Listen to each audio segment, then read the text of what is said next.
Olá, tudo bem? Estamos começando agora o Jornal Através da História.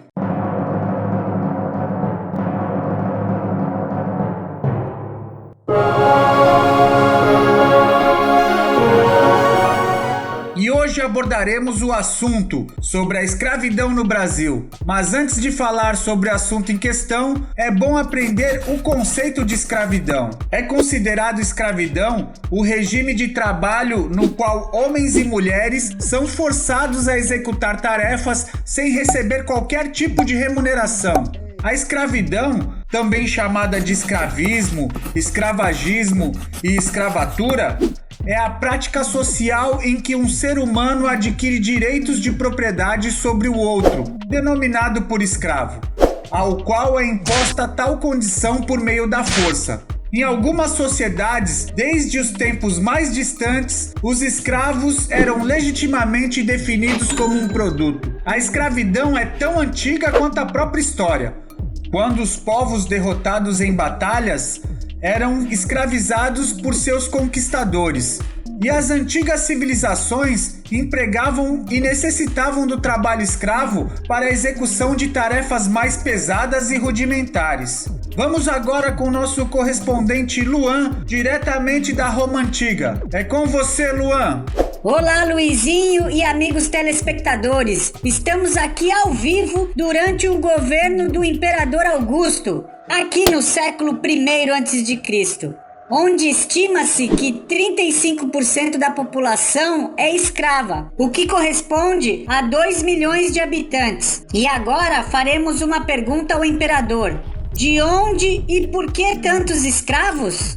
Os romanos não conquistam escravos focado em um único povo. Eles são conquistados em guerras ou através de dívidas e são usados para as mais diversas funções, passando a atuar não só na agricultura, como também nas manufaturas e na vida administrativa. E os mais fortes viram gladiadores para a diversão do povo.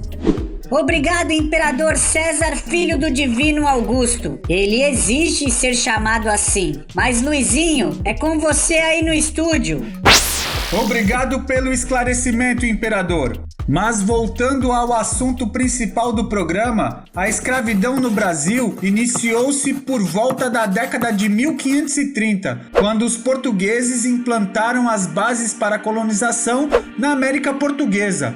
Para atender à demanda dos portugueses por mão de obra para o trabalho na lavoura, primeiro escravizaram os indígenas. E ao longo dos séculos 16 e 17, essa mão de obra foi substituída pela escravização dos africanos trazidos por meio do tráfico negreiro. Precisamos entender que o ponto de partida ao processo colonizatório havia sido baseada na exploração do pau-brasil, e o trabalho dos indígenas era realizado por meio de escambo. Sei que muitos devem estar se perguntando o que é escambo. Por isso que estamos aqui com o Doutor Explicadinho para esclarecer a questão. Escambo é uma atividade de troca que era utilizado quando ainda não havia sistema monetário. Essa troca, conhecida também como permuta ou troca direta, envolvia apenas coisas, serviços ou ambos.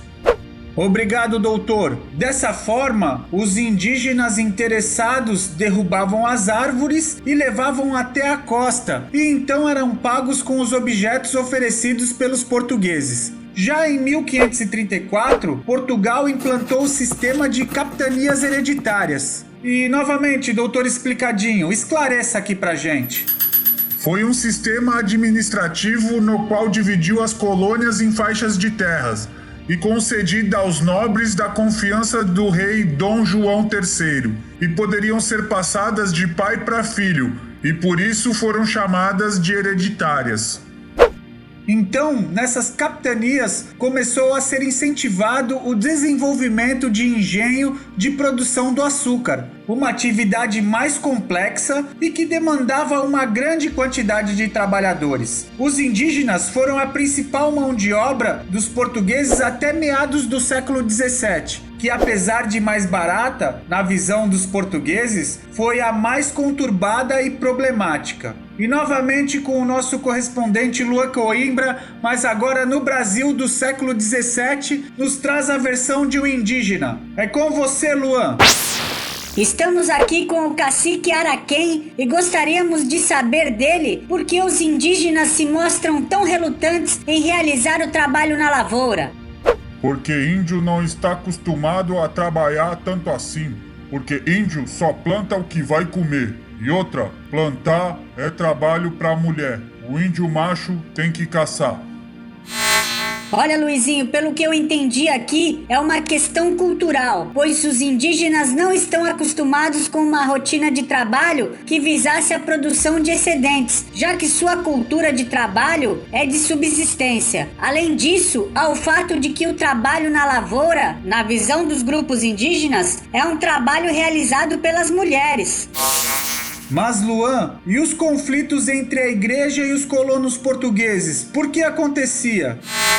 Já isso acontece porque os jesuítas posicionavam-se contra a escravização dos indígenas. E aqui estamos com o padre Inácio de Loyola e gostaríamos de que ele respondesse isso pra gente.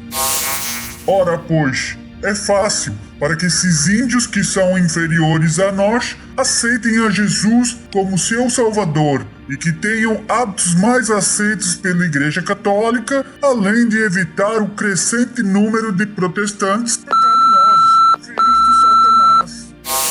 E depois dessa resposta, voltamos ao estúdio. Vai lá, Luizinho, é com você.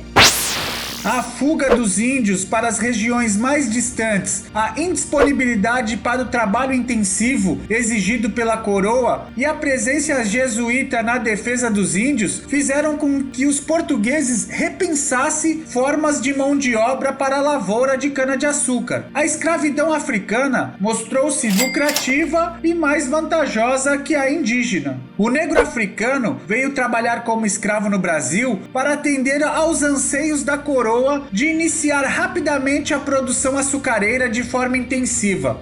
O trabalho escravo vindo da África acabou sendo mais vantajoso financeiramente e atraente para os senhores de engenho do Nordeste. E mais uma vez nosso correspondente Luan, agora na capitania de Pernambuco. É com você! Os primeiros africanos começaram a chegar ao Brasil por volta da década de 1550. No início, por meio de tráfico ultramarino, que também é conhecido como tráfico negreiro. Mas em meados do século 17, a mão de obra escrava africana se tornou a maioria. Assim, Luizinho, ao longo de mais de 300 anos, cerca de 4,8 milhões de africanos foram desembarcados no Brasil. O trabalho dos africanos, concentrado na economia açucareira, é duríssimo e pautado na violência. A jornada de trabalho pode estender-se por até 20 horas de trabalho diário. E trouxemos aqui a palavra de um escravo chamado Akin para saber mais sobre o trabalho dele. Na hora de moer a cana, é comum nós perder a mão ou o braço. E nas fornalhas e nas caldeiras, nós vive se queimando. E no final do dia, se reunimos na senzala, onde nós somos vigiados pra gente não fugir. Nós comemos muito pouco e só podemos plantar pra gente no domingo, e em uma pequena plantação. E assim, Luizinho, um fato interessante é que existem escravos que trabalham no campo que são extremamente mal vestidos. Já os escravos domésticos têm roupas melhores e têm contato direto com o senhor da fazenda e a sua família. Já os escravos urbanos trabalham em diferentes ofícios. Obrigado, Luan. E vale ressaltar que a violência era algo rotineiro na vida dos escravos. O intuito era incutir-lhes temor dos seus senhores, visando mantê-los conformados com a escravização e impedir as fugas e revoltas. Muitos eram acorrentados para evitar que fugissem, e outros usavam máscaras de ferro colocada neles para impedir que engolisse diamantes, isso nas regiões mineradoras. Também poderiam ser acorrentados ao tronco e chicoteados. alguns até a morte. Ou seja, as violências que os escravos sofriam eram inúmeras. Os escravos, por sua vez, não aceitavam a escravização e as violências diárias de maneira passiva. A história da escravização africana no Brasil ficou marcada por diferentes formas de resistência, que incluíam desobediência, as fugas individuais e coletivas, as revoltas, a formação de quilombos e etc.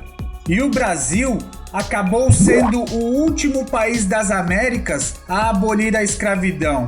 E isso aconteceu por meio da Lei Áurea, que foi aprovada pelo Senado e assinada pela regente do Brasil, na época Princesa Isabel. Luan, o que nos conta sobre esse assunto? O fim da escravidão no país não foi um ato de benevolência da monarquia, mas sim resultado da pressão e do engajamento da população brasileira. O movimento abolicionista ganhou força na sociedade na década de 1870 com o fim da Guerra do Paraguai. Mas questões relativas à abolição já eram debatidas, mesmo que timidamente, desde a independência brasileira. Embora seu ponto de partida seja o decreto da Lei Eusébio de Queiroz, que proibiu o tráfico negreiro em 1850. Na medida em que o movimento abolicionista ganhou força, diversas associações em defesa da causa começaram a surgir no país e suas formas de luta contra a escravidão foram variadas. Por exemplo, advogados começaram a defender escravos contra os senhores em tribunais. Jornais começaram a publicar artigos em defesa da abolição e pessoas comuns começaram a abrigar escravos que haviam fugido. Vai lá, Luizinho, é com você!